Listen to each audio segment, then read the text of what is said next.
आज की एक और आपके दिल को छू लेने वाली कहानी में स्वागत है। मेरा नाम रिया है। 25 साल की एक साधारण सी लेकिन दिल से बहुत सुंदर लड़की।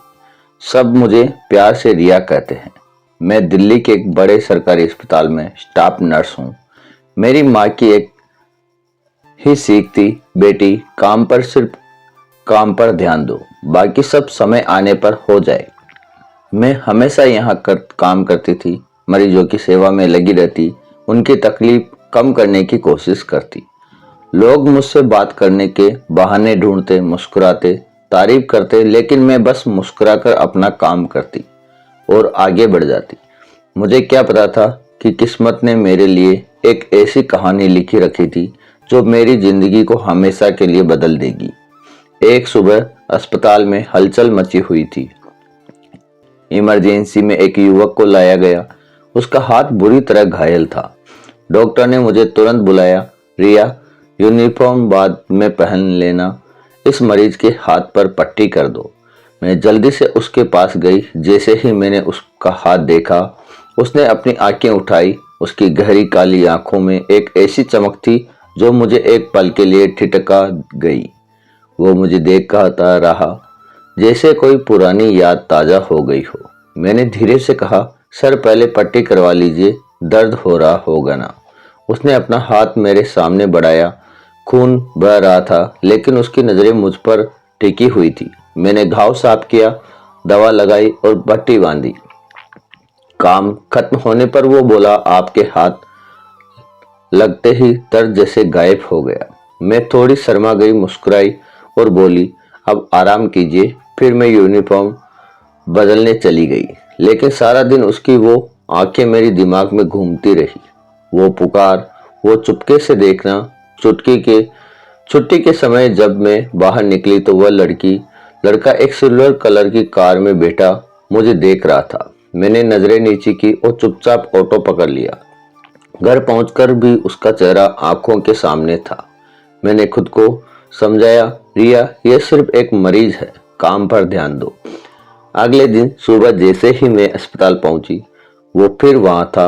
डॉक्टर ने कहा, रिया, इस मरीज का हाथ फिर से देख लो, पट्टी ढीली हो गई है।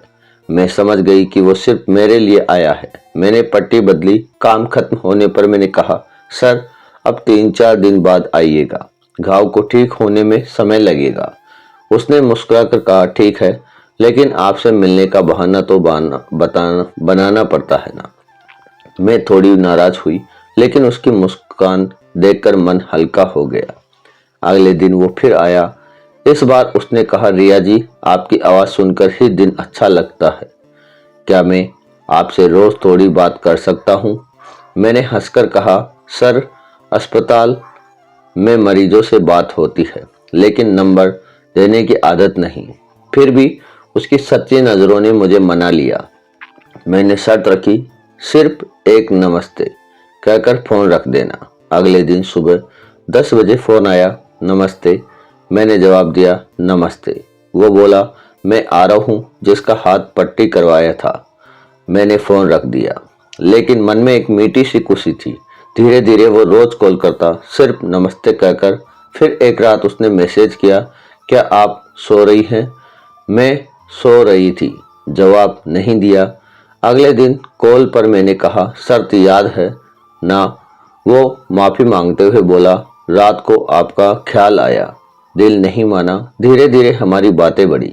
शाम को घर के काम निपटाकर मैं उसे मैसेज करती, वो बहुत खुश होता। हम घंटों बातें करते, उसकी जिंदगी मेरी ड्यूटी, छोटी छोटी बातें। एक रात उसने कहा, रिया, तुमसे बात करके दिल को सुकून मिलता है। क्या मैं तुम्हें एक गाना सुना सकता हूँ? मैंने शर्माकर फोन रख दिया, लेकिन मन मुस्कुरा रहा था। एक दिन अस्पताल से निकलते वक्त वो कार में इंतजार कर रहा था। उसने मैसेज किया, आज ऑटो मत लेना, कुछ खास बात करनी है। मैं थोड़ा डरते हुए कार में बैठ गई। उसने मुझे एक छोटा सा गिफ्ट दे दिया। घर जाकर खोला तो एक खूबसूरत नीली सलवार सूट था, बहुत प्यारा था। मैंने मैसेज किया, ये सब क्यों? वो बोला, तुम्हें देखकर लगा ये तुम पर बहुत अच्छा लगेगा। हमारी मुलाकातें बढ़ी, कभी अस्पताल के बाहर चाय की दुकान पर, कभी पार्क में। वो मुझे अपनी जिंदगी के बारे में बताता। वो एक सॉफ्टवेयर इंजीनियर था, लेकिन अस्पताल आने का बहाना बनाता। एक दिन उसने कहा, रिया, मैं तुम्हें एक बेहतर नौकरी दिला सकता हूँ, एक अच्छे प्राइवेट अस्पताल में, सैलरी ज़्यादा, सुविधाएं अच्छी। मैं हैरान थी, मेरे लिए ये सपना था। मैंने हाँ कह दी। नई नौकरी शुरू हुई। एक दिन वो मिलने आया और बोला, रिया, मेरे पापा तुम्हारी तारीफ सुनकर बहुत खुश हैं। वो तुम्हारे घर रिश्ते की बात करने आना चाहते हैं। मेरा दिल धड़क उठा। मैंने कहा, आरव, मैं अपने मम्मी पापा से बात करूंगी। घर आकर मैंने माँ को बताया।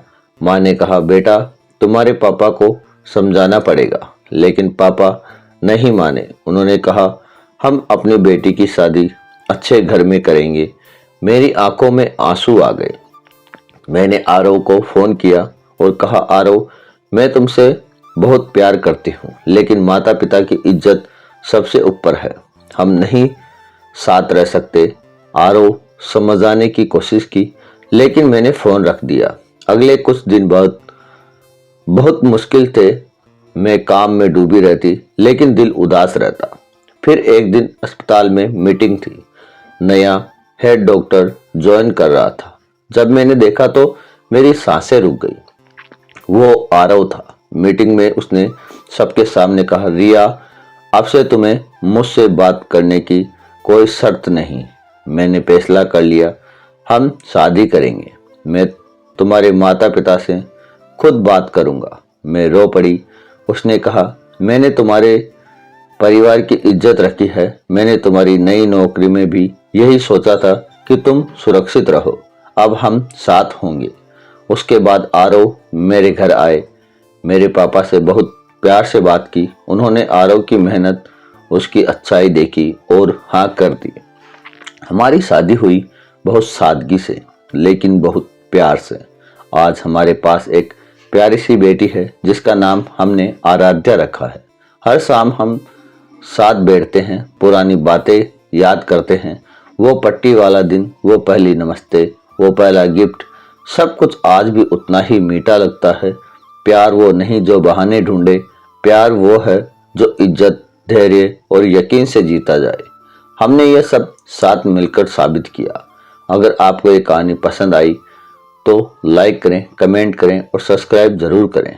बेल आइकन ऑन दबाकर नोटिफिकेशन ऑल कर लें, ताकि अगली रोमांटिक कहानी मिस ना हो। मिलते हैं अगली स्टोरी में। तब तक के लिए नमस्ते। आपके जीवन में वैसा प्यार हो तो कमेंट में जरूर बताना।